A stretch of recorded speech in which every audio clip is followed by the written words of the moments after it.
All right, still in Chapter 12, Section 6 on proving triangle congruence by ASA and AAS. These were the last two proofs of this unit and of the year for us. So congratulations, this will be the last tutorial video that I'll be posting. But the two proofs that we have to do will be regarding ASA and AAS. So just to get this practice in, these will be relatively quick, but let's power through them. We're given this diagram for our first proof. A lot of information given in it. Just to remind you, these red arrows mean parallel, as told to us in the given information. AD is parallel with CE, and so that's what those arrows mean. That means that if I were to extend them off into forever in both directions, that they would never intersect. We're also told that BD and BC are congruent to each other. And we're asked to prove that triangle ABD and EBC are congruent to each other. Basically, left triangle, right triangle.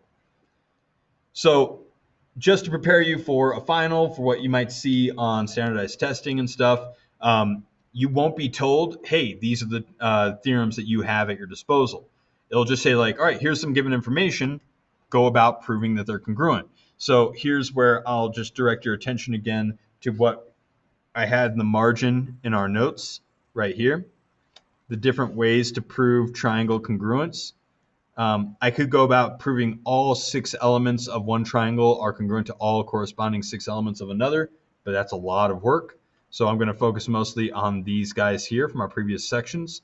These last two are the ones that we're dealing with. Spoiler alert, we're going to be using these guys in these next two proofs. But this example here in the previous video, where we dealt with figuring out like, all right, here's a given diagram. Is there a way to show that they're congruent? That's essentially what every proof will be on a standardized test or on my finals and stuff, where it's like, all right, here's a diagram. You have these at your disposal. You have to figure out which one to use. And some of that means like, all right, what am I given on my diagram? But like on part A here, I had to understand that vertical angles made those two angles congruent. On this guy, I had to know that reflexive property made this segment congruent to itself. Okay, so there are little tricks there that will pop up every once in a while. We're going to see a couple new ones in these next two examples. But that's essentially what you'll see on a test. You won't be like working within a section like this one, understand that I'm probably going to be using ASA or AAS. I have to kind of use my bank of knowledge and figure out what can I show in this diagram. So let's just look at this diagram real quick, just to kind of pull out what we can. First off, the fact that these are parallel, the fact that we were told that they're parallel, will come into play in this problem. But I have a side. And there's that vertical angles again. I can show vertical angles right here with these two guys. And then we're actually going to be able to find another angle because of these parallel lines. I'm going to come to that in a second. And it has to do with this guy right here. This is a Chapter 10 concept. Chapter 10 was about parallel and perpendicular lines. And in those we had 4 theorems that we could use. Namely, this was one of them, alternate interior angles. There was also corresponding angles. There was also alternate exterior angles and consecutive interior angles. All those things would apply with parallel lines, but this is the one that gets used most in these kind of triangle situations. So let's just jump right into this proof. We have our diagram. Whether or not you understand the problem, the first step should be automatic for everybody. It's basically copy and paste my given information down here. Just like I did in previous videos, I'm going to just put little quote marks here. Just understand that that's me taking this stuff and throwing it down there. Obviously, on big ideas, you'd be expected to fill that in. On my tests, you'd be expected to fill that in. I just threw down the quotes there because I'm kind of tired of writing it. Anyway, so my given information, I can only start any proof with that given information. So step 2, another claim has been made. Our job is to come up with the reason why that claim has to be true. We're making the claim that angle ABD and angle CBE are congruent to each other. So let's spot that. ABD is this little wedge angle right here. This angle is congruent to that angle. That's our claim. Why do these two angles have to be congruent to each other? That's the reason we have to give. The name of it is they are vertical angles. Vertical angles, which we've defined in previous chapters, vertical angles happen when I make an X. If I have two lines or two segments that intersect, the angles that they create, and four are created here. There is an intersection right here with an X. So we didn't need it in this case, but this angle here, angle ABC, is also congruent to angle DBE down here. We don't need it in this case, but that's also a pair of vertical angles. But vertical angles have to be congruent. All right, so for step 3 now, and why did we go through this piece? First off, we have a side congruent to a side. Now we have an angle congruent to an angle. So we have two pieces of information. We want to find a strategic third so that we can prove these triangles congruent. And so if I have a side and an angle, I could use SAS potentially. I could use ASA potentially. I could use AAS potentially. There are lots of things at my disposal here. I just need to find some other element that helps me out. And so that's where my third step here, I'm told a reason. I have to come up with a claim that that reason applies to. And I'm told alternate interior angles theorem. Why can I use this theorem at all? The only reason I could use alternate interior angles theorem to my advantage here is because of this statement right here. Because AD is parallel to EC, and you don't need to write this part, but this is why we can use alternate interior angles theorem. Because AD is parallel to EC, that means alternate interior angles have to be congruent to each other. And I actually have two different pairs of options here. So what happens, and the way I described it in chapter 10 back when we did this, is that here are my parallel lines. If I make a Z with these parallel lines, and what I mean by that is that they have to be cut by a transversal. Well, I have two transversals to choose from, so I actually have options here. But there are my parallel lines. If I cut them with the transversal, like say DC here, I've just made the letter Z. Let me show you.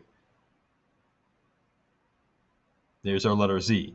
Well, in the corners of that Z, so angle C and angle D, that means that they have to be congruent to each other because they're alternate interior angles. Now, I actually had another option here. I could have done the Z with segment AE right here, in which case I would say E and A are congruent to each other. Both are true. I only need one pair to do my proof. So let's just go ahead with our first option there, which is to say that angle D and angle C are congruent to each other by the alternate interior angles theorem.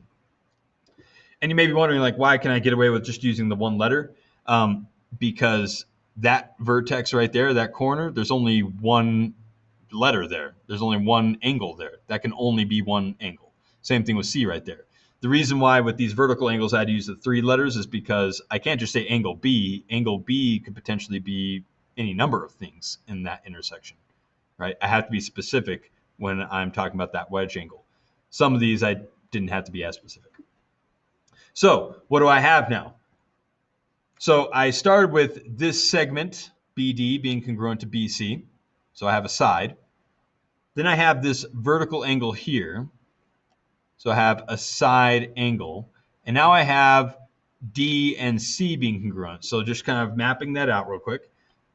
I have angle, side, angle, ASA. And so by ASA, these two triangles will be congruent. That wouldn't be AAS. It actually would have been AAS had I chosen A and E as my alternate interior angles. If I had chosen A and E, now I'd have angle, angle, side. Do you see how that order matters and how it changes my acronym? Essentially, as we said in the last video, all I need is two angles and a side, and then I just have to distinguish whether it's ASA or AAS. Okay, so just be careful about that order. But let's move on to our last proof, our last example of not only the unit, but of Math 1 in general. So here we are given this diagram. We're given this rectangle, what appears to be a rectangle. It could be just a parallelogram. This could be tilted that way, for instance. But we're told that HF and GK are parallel to each other. And so we get this parallel stuff going on again. So as soon as you see parallel, just like in this last example, as soon as I see parallel, I'm automatically going to have in the back of my mind my chapter 10 theorems. Alternate interior angles will be the most common one that you see. I'll just throw that out there. But as soon as I see parallel, I'm going to have that in the back of my mind. That may be a strategy I can use. The second thing I'm told is that angle F and angle K are right angles. The other thing that should be a red flag there is as soon as I have right angles, now I have two right triangles. So in our previous section, we talked about HL theorem, hypotenuse leg theorem, as a possibility of proving two triangles to be congruent. So that should be floating in the back of the mind as well. Doesn't mean I have to use that. And just because these are parallel doesn't mean I have to use alternate interior angles, but it means that they're available. All right, so in this proof, my job is to show that HFG and GKH, basically top triangle and bottom triangle, are congruent to each other.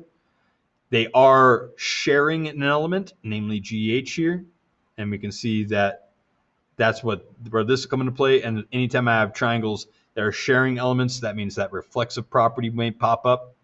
I don't have any X's made, so vertical angles doesn't appear like it will help me out here.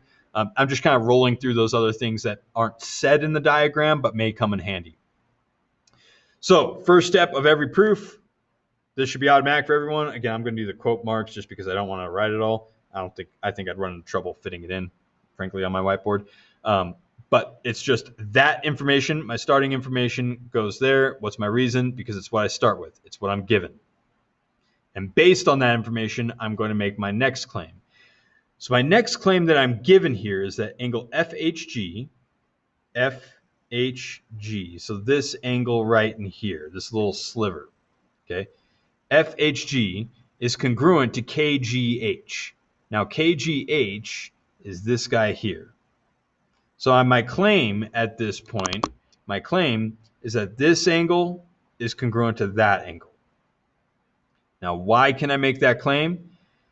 And the hint here is that it's because of this statement right here. Because HF is parallel to GK, we're going to jump right into our alternate interior angles theorem. How do I know these are alternate interior angles? They're my parallel lines, the top and bottom of my Z, so to speak. And then I can make a Z with HG right here.